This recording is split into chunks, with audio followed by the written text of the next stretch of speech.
Hi everyone, in this video I'm going to be taking a look at the Argo Mole. The Mole is the newest straight-to-flyable addition to the ships that follow the mining career path, and it's the first medium-sized ship to be added to the roster that specifically has a focus on mining. At first I really didn't know what to expect from a medium-class mining ship, other than it would obviously be able to accommodate for a larger-sized crew and provide a little more in terms of the kinds of amenities that it had. But past that, I really wasn't expecting much. And I certainly didn't think that a ship like this would end up grabbing my attention like it has. I mean, one of the perks that a ship gains from being created at this late stage in development is that it gets to benefit from the lessons that the artists have learned after constructing so many other ships before it. And all you need to do is walk around the inside of a Starfarer to see just how far they've come with regards to shipbuilding. It can also be seen in the way they've constructed the Mole's uniquely articulated mining lasers. They work on a similar principle as the Hammerhead's turrets. How they actually move away from the main body of the ship, giving it a lot wider range of independent movement than it would if it was stuck to the side of the ship like a traditionally mounted turret. And this innovation definitely wouldn't have been possible if it wasn't for the advancements that came from the other ships like the turrets that you'd find on the Hammerhead and the Carrack. The articulated mounts aren't the only aspect of this ship to benefit from the years of experience that was spent by the artists building ships. It also applies to areas like how the bridge was constructed. This becomes apparent from the moment after you sit down in the Mole's pilot seat. The MFDs are laid out in a way that's not only pleasing to the eye, but are highly functional as well. I especially like how the two outside displays are angled to create a feeling of depth within the view. Another thing is that the flight deck has a tandem seating arrangement, meaning that the co-pilot is positioned directly off to the pilot's right, just like it is in a Freelancer. But unlike with the Freelancer, I don't feel like my seat's been crammed into one side of the ship, or that my view's been unbalanced in any way. Mainly, I think that this is because of how open the view is and how everything within it is arranged to be unobstructed and as open as possible. This also makes the pilot seat feel like it's been set into the middle of the flight deck instead of being off to one side. You can tell that there's far less theory that went into its design and consists more of the solutions that they've come up with the previous issues that they've encountered when it comes to constructing the bridge of a ship in the past. Its design is really the best of both worlds. It's simple, practical, and ends up being a tandem seat that feels and flies just like it's been centrally mounted onto the flight deck. Yet another impressive thing about this ship was the amount of subtle detailing that I found woven throughout the ceilings, walls, and within the flooring of the ship.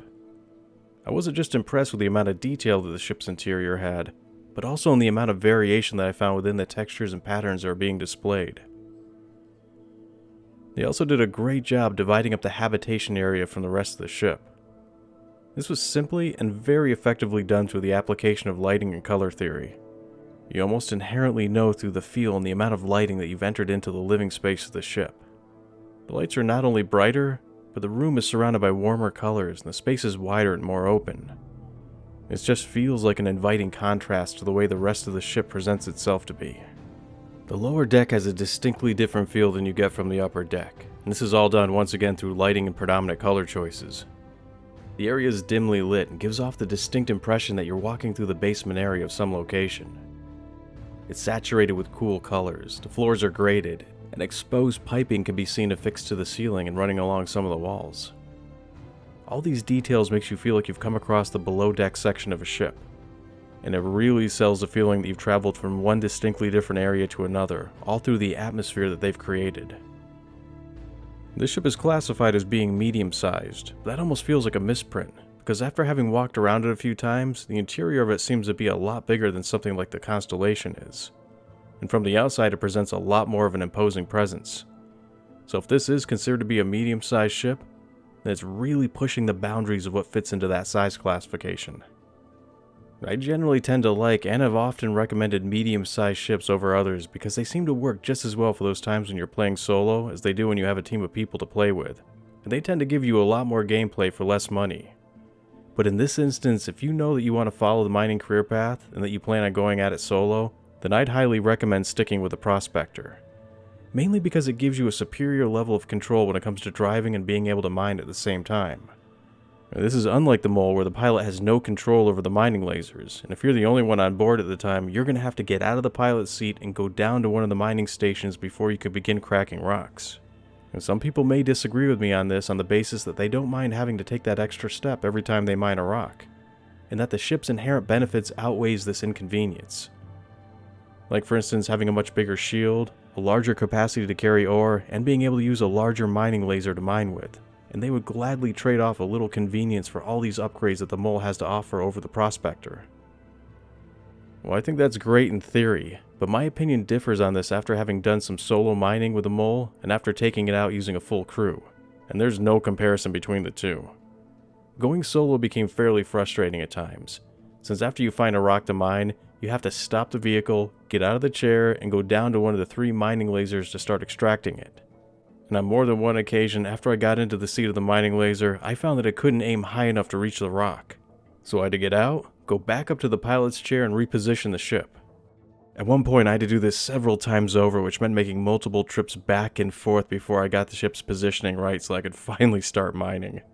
Having to do things like that just chews up time and can get frustrating after a while, especially if you have to keep doing this over and over again with every new rock that you come across. Plus, the mining laser is going to cut out the second you get up and stop manning the station, so you can't use the laser as a guide to direct your movements and better position the ship after you've gotten back to the flight deck. So it's going to have to be pretty much trial and error before you get it lined up correctly. When I had a full crew, this process went from being mind-numbingly tedious to being smooth as glass. Having someone in the pilot seat is an absolute necessity to keeping the operation running fast and efficiently. So if the ship's not positioned correctly, you can direct the pilot on how to move. And as soon as you're finished, you can give them the go-ahead and be off to the next spot to mine almost immediately. You can do all these things while solo, but you don't realize just how tedious the whole process has been until you try it with another person. Another plus to mining with a team is if you get bored with mining or even just want to take a break from it, you can always switch jobs with a pilot for a bit. Another thing that I used to question until I started actually doing some social mining was the validity of having more than one person operating a mining laser. I don't often encounter more than one mineable rock at a time. I'm not saying that it doesn't happen because I know that it does. I just don't feel that I came across clusters of mineable rocks often enough to justify coming out with a full crew of people just in case I encountered one.